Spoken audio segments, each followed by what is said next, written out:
I'm Moira Sheehan, and I lived in the area in Annandale mainly. I lived in Glebe for a couple of years, but mainly in Annandale over the last 30 years, and have been involved in all sorts of community activities, from when my kids were young, and social justice issues and women's issues and so on.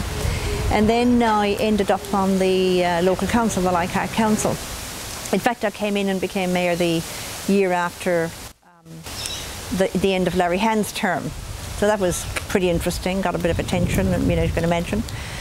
And then I was on council for 13 and a half years, and I was mayor for 5 of those, and continued to be involved in various community activities after I left council in 2008.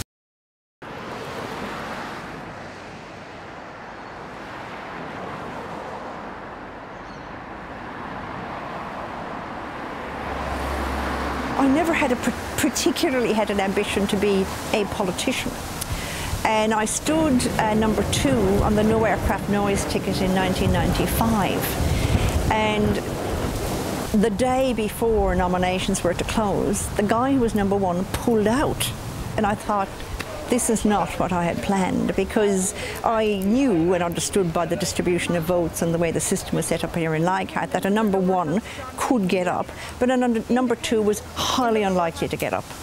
So then I had to very quickly make the decision, okay, right, I'll go to the number 1. And I did, and we ran the campaign, and of course I got up, and then I became mayor. And no, it wasn't, I never had a burning ambition to be a politician.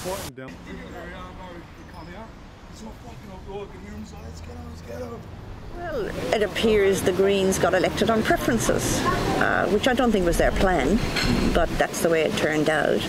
They were aiming for a majority of primary votes, and I think they thought that the 9–10%, which the Labour Party had ahead of both the Liberals and the Greens in 2007, they thought most of that would go to them. In fact, most of it, except for a tiny percentage, less than 1%, appears to have gone to the Liberal candidate, which put the Liberal candidate ahead on primaries. The other thing I noticed was in talking with people how they said the sense of how you engage with community has certainly changed. So participation at a community level is dwindling. Now, that could be related to people being so busy with, the long hours at the job, huge mortgages, private school fees, it could be all of that. But certainly people had less time to participate in their local community.